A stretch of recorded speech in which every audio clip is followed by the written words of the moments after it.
Ladies and gentlemen, boys and girls, this is the Creality CR10 Falcon laser. This was gifted to me normally through my YouTube channel. You guys know that I'm an electrician and how we can implicate this to do with anything that we actually do with our work. But I had an idea a while ago and Creality reached out to me and it sort of merged out perfectly together. This is a laser engraver. It's a 10 watt.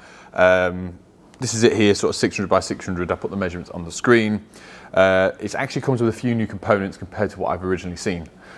They've sent me the air pump with a hose that goes round, and that means when you're laser engraving something or cutting something, it's got a bit of air on it to stop charring around the surface of the material that you're doing.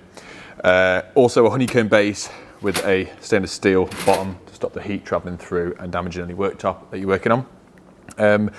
I'm going to show you the cool ways and the cool features that I'm going to use it for, being an electrician, how we can sort of use it in and around our trade, amongst many other things that you can use it for. It comes preset on the SD card that comes with it is a bit of balsa wood and it's sort of preset set into an eagle. So I'll show you how this works. It was very simple to put it together. I didn't film any of that because personally it's boring. Second of all, it only took about 25 minutes. And thirdly, there's about 54 other YouTube videos that show you how to put this together. If I can do it, I'm sure you lot can do it as well. Simple things, safety first. It's all plugged in, whatever. Goggles, you have to wear these if you are using the laser because my God, will it blind you. I used it, I've had a practice with this. This is the second time filming this video because I forgot to plug the audio in to start with, so nice one. Wear this because occasionally if you do glance at it, like I did from across the room, it really does hurt your eyes. So please, please, please wear the safety equipment. Secondly, do this in open space. Ideally, if you've got extraction or bits and bobs to get the fumes away, because some certain materials, this is okay, it's just gonna, sort of, you'll smell a burning sensation, almost like a fire. But if you're then starting doing to acrylics or plastics or different types of metal and paint, it will give off certain fumes that aren't very good for you. So make sure you do it a ventilated area or some ducting and whatnot. I'm gonna stick an extractor on a little bit, which I've got loads of stuff in here, which you guys know. First of all, we'll set this up. So very, very simple to go through it. We'll turn this on, like so. It'll beep 3 times. You press it, it homes itself so it knows where it is in the corner. And from there, it will then go round and it will do a square around the bit it's gonna cut. So you can see here going in and around like that. So all I'm gonna do is position that within there, like that. There's several different ways. It's got measurements here and across the top. At some point, I'm going to set up a proper working area where this is almost going to be bolted down and it stays within the same place on the table. And then do a grid, either cut one out, make one, buy one, a grid with measurements and everything so I can get it exact. Because the more and more you want to play with this, the more and more you want to learn. The software I use on my Mac is called Lightburn. There's loads of other different softwares. I think this one's free for a month, but then you've got to pay for it. It comes pre-set up, so if you set up the grid here, so this sheet that I'm cutting on here is 300 by 300. You set yourself a 300 by 300 grid on there, and wherever you place your logo, which I'll sort of show you in a little bit in the video, it will then cut to that on here, so it mimics the computer. So if you know you're going to engrave something on the bottom right hand side, you put that on the bottom right hand side on the software, and that's where it will print. So simple as that. Turn the air pump on in a second. It is a little bit noisy. It's an air pump. It's very similar to, I used to have a lot of tropical fish, so I'm used to something in the background. Glasses on, get straight to it, show you the bit that they want you to cut. It comes with this little measuring device, which is here. Very cool. This is a piece of metal which actually really nicely sits there. So the differences is on here, you've got engraved cutting thickness, balsa wood, it says basswood. Balsa wood in my eyes. 1 to 3 mil, 4 to 6, 7 to 8. So that's the cutting thickness of different things. But I found from having an entire day playing with this on different materials, metals, plastics, all that sort of stuff, you've got to learn it, you've got to understand the power of the laser you set it to the distance you put it away. It's going to work better now I've got the air compressor involved because this is the first time I've used the air compressor. But I'll show you a little bit on all the different things. It's a lot of information to take in right now. It's a very cool product. I'm very excited to show you guys. There's so much cool things you can do with it. Actually, I'll show you one cool thing I did the other day. If you guys follow me on, you might have already seen the YouTube video I did, but if you guys follow me on Instagram, I actually engraved this onto the back of my Velocity bag the other day. So that's the detailing you can, look at this, look at looking guy here. There's the detailing you can get physically on this laser. That took about half an hour to do. I had to play with a few settings, engrave my logo onto it, and obviously a Batman logo as well, because why not? So all I'll do to get this, to get the right measurement, so I'll just turn it off for a minute. Measurement wise, we want to be cutting thickness of the wood. So this wood is, I think it's the top one. So if I just said it's the top. So you want to be doing, you sort of put that underneath. I'm trying to do this without getting in the way, sorry guys. There's two little adjusters here that drop the height up and down. I'm going to make sure the base is all level, the frame's all level, all that sort of stuff. You'll understand that from watching the other videos. Tighten that up. Now we've got the correct distance of the laser from the base material of the wood. Turn that around a little bit. Okay, we're all set. Safety specs. Let me turn the pump on. As you can hear here. And by pressing this,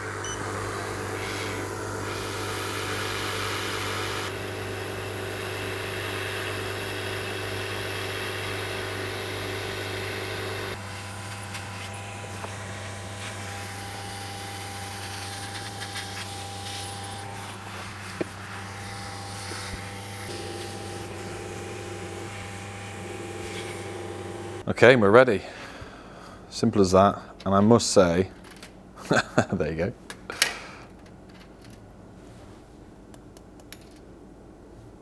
Look at that. There's no charring. There's no nothing. So that air compressor has really helped, because I tried it on a bit of OSB board the other day, which is too thick for this, but I wanted to see what would happen. You can see the difference in the charring. So that's without an air pump. And that's what that would have looked like. So with the air pump attachment, that's a clean, crisp cut. So impressed, genuinely. Right, now to show you guys what my viewers would like to see in form of use for this. So there's my logo, this is Lightroom. This is the lid of a fuse box board, which will go in here. But we need to be careful, because a few things that I've learned is, this is obviously raised here, and this is going here. We're going to print it across the top right hand side-ish, around there. So there's a few parameters we need to set up. I would already recommend that we go set our height that we need to with the adjustment tool, which is there. Always tricky. What I try and do at the moment, if you first start learning, just set it to the highest setting. I use it on 100 max power, which is down here. There's all the settings you can change, how many passes, how many times you want it to go round, the size of it. Get the height, remove the lid, let it circle around where you want it, slide the lid in. We don't have to worry about the heat going through it, because it's a metal. It's only going to just sort of engrave the paint in the top corner. Definitely wear your glasses, definitely put some extraction on, because the smell of this paint does not smell nice. It's definitely not very good for you. All we're going to do, take the SD card out, pop that onto it, and it is a simple thing of literally just click the button once, let it home itself, get the right size, click it again, and it's done. Right, SD card's in, height roughly that I want it. Like I've said, once it starts, if I figure out that it's not doing what I want it to do, we can just stop it, drop the laser down and restart it again to make sure we get the right depth, because every material is different. And what I'm starting to do is, especially with these, is writing down the measurements of fuse board lids, so I know I've got that, so next time I can just plug it straight in. So I'm going to home it.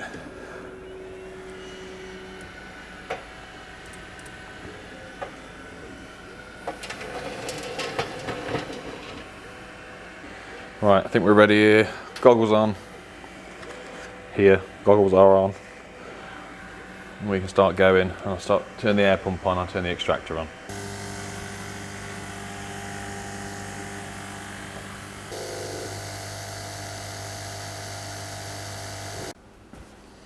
And that's it, it's done.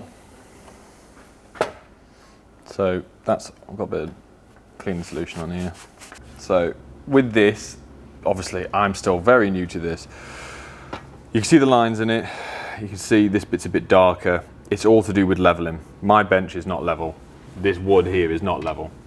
It's all trial and error for me at the moment. But that's permanently on there now. I'm happy with it. To get rid of these lines, you can do more passes. So after it's done it will do it again and again, sort of 3, 4, 5 passes, whatever you want. You can slow the speed down on it, so it will have more detail on it. But already, to me, that looks a lot better than a sticker. So another thing with electricians, this is one I had to play with the other day. You can see this one's not as dark. Maybe the laser was set a bit further away. It should be the same paint that's used between different brands of fuse. Well, this is a Lucy and Click one. It's a fuse box one. We've also done the Verso one. They all came out very much the same, sort of the same finish. But with all the labels and everything we have to stick on our fuse boards, the RCD trip time one, every 6 month one, I can't really. So I managed to print it on there. It's not quite the right size. I need to play with it, but you play with this all in the editing software, where I could set up a template over a period of time for either Fusebox, Verso, whatever my board of choice is. The template is set up on this stays the same, we can put it in a jig. What would make sense is I can just unclip this bit of the lid so it's flat. But you can also engrave the boxes and everything. If you set it up to, I want my logo in the corner, I want RCD trip quarterly or 6 monthly, whatever it is, that you're with Napier, NIC. There's loads of tips and tricks that you can do with it, but this is just one of the things that I'm going to be doing from now on when we start installing boards. That is not by any means whatsoever necessary. But if I've got the means and the capability in here to do it and make it a bit more professional job, make it look a bit cooler and stand out from the next guy, then why not? So the next part of the video I want to show you is about branding tools. Did a little clip the other day on YouTube and Instagram for keeping tools safe, secure, as best as possible. We know tool theft is horrendous around the UK especially. I've had my van broken into 4 times and lots of tools stolen. And the only thing I ever got back was a Brother label printer, which is the one I still use today. Which cost about 250 quid. I think I bought it when they first came out. And it's only because I printed a sticker on the back that had my name on it, within it, inside the battery compartment on the outside, and someone had picked it up and gave it to the police, and I actually got that back. Nothing else, but I got a label printer back, never mind. But marking your tools up. So I did a thing the other day when I went round, I engraved stuff on batteries. This was all the testing stuff, which I'm going to show you now. I bought a brand new Bosch drill and some batteries. Bought. Oh, still confused with it. Where we engrave stuff on. You see on there, I put my logo, NB. Not going to say this isn't going to get prevented from getting stolen, but if it ever gets to go walkies or you think someone on site's picked your stuff up, you can easily identify that it's yours. It's the same thing I did with the big SDSs. My branding is on there permanently. And I think if you do it subtle enough where realistically, if you were to see this drill in its full dirtiness form, you are never really going to notice that, but you know it's there. I'm not saying plaster it. I mean, you can plaster it with your logos and your telephone. And someone said the other day, put your telephone number on and your address, which is quite a good idea. Maybe just your telephone number, not your address. But I've done it subtly enough where if someone was to pick up my battery on site, either trying to pinch it or accidentally wanting to use it thinking it's theirs, that I know I've got a little NB engraved in the top there, where someone who's trying to pinch your tools wouldn't really notice it, but you know it's there. So if ever come a cropper and you can find it, you can go, well, got pictures, got my logo on it, it's definitely mine. It's the same thing with the multi-tool. It's a bit more noticeable, but I wanted to get some stuff on there where I know it's mine. It was just playing. I'll get the new one out, I'll sort of show you the gist, because we really got to play with this now in height. It does come with feet, so you can raise it up and do things higher and lower. I ended up bracing it up with some wood and some RCBOs the other day, just to give it that a little bit more height. But then again, it's setting down, so once you've got this set up properly in a jig or a working space, it's going to work a lot easier. I'll get a logo put on here, and I'll get the drill out and you can have a look. This is the one I purchased the other day. This little combi, 2 new batteries. Yes, I could. Let's do a big one on the case in a little bit as well.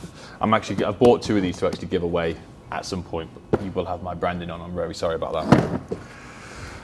So first thing is, let's do the batteries. I've already got the jig that I want set up on the computer, so it's just about putting it to the SD card, squaring it all up, figuring out where you want.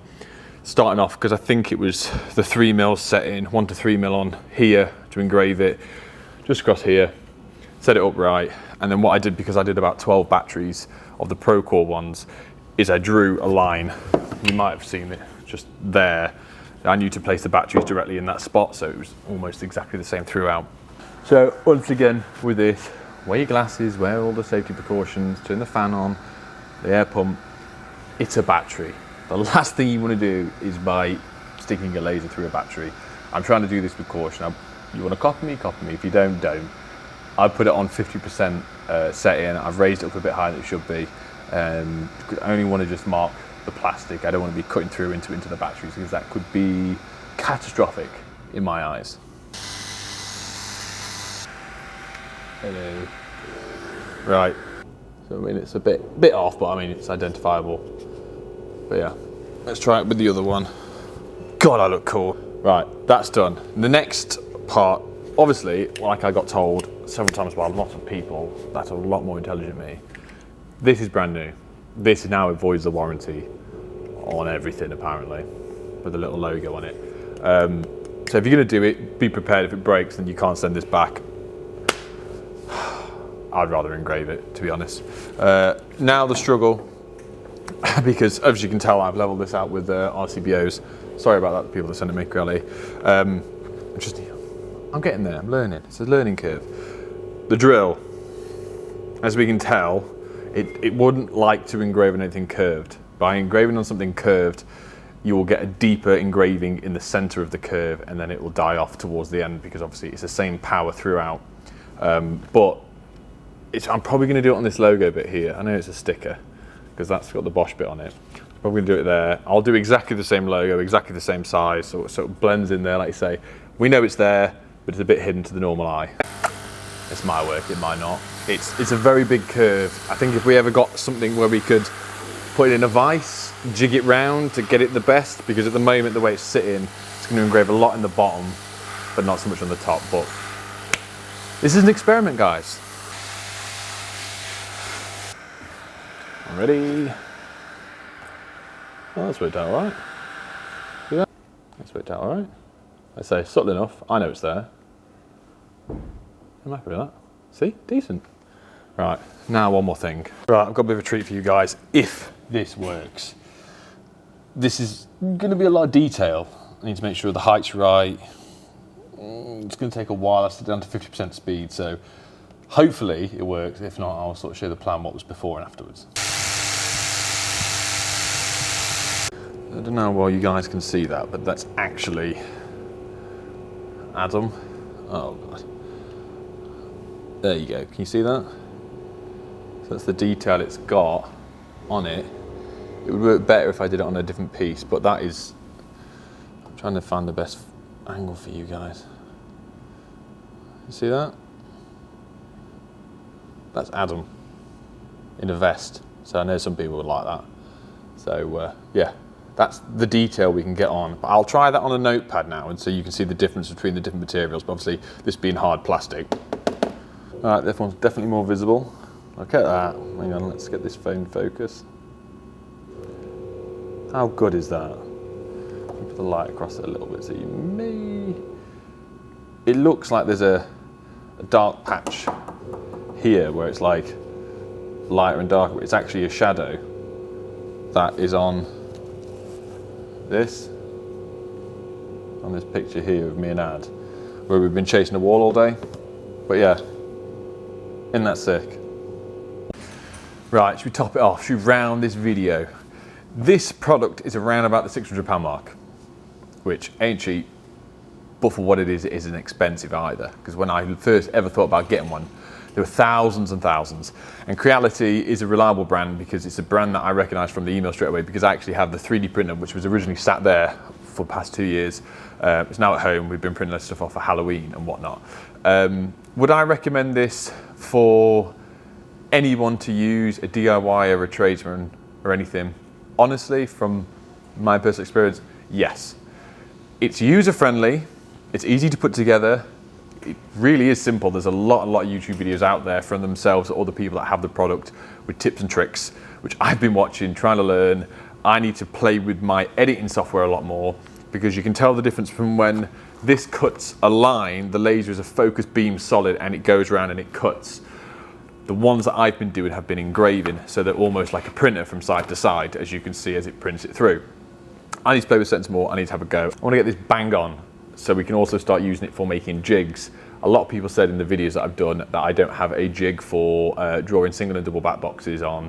I can make one. I know you can buy one, But where's the fun in that? Where is the fun? I'm going to build one. I'm going to make it. I'm going to find out how to do it on my Mac, how to edit the software, how to cut solid lines, how to play around with it more. And at some point, I can obviously do a massive engraving as well. That is the full length of the board on the side.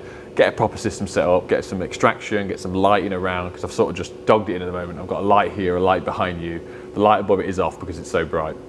I'll put the links down below to go and check it out. I think they guys have sent me a link. If not, I'll just put a link to the product below. Go and check it out. If it's something that you can see using and you've got the space for, absolutely buy one. It's wicked, and the possibilities are really endless for this. The amount of things that you could do, you personalize stuff, you can send stuff off for Christmas, you can make a business out of this sort of thing. It's a lot. But thank you, Creality, for sending me this. You guys will see a lot more footage of this in the future, which you probably already have already. Sorry about that. But yeah, enjoy. Thanks for watching, guys. Don't forget to like and subscribe, and I'll see you in the next one.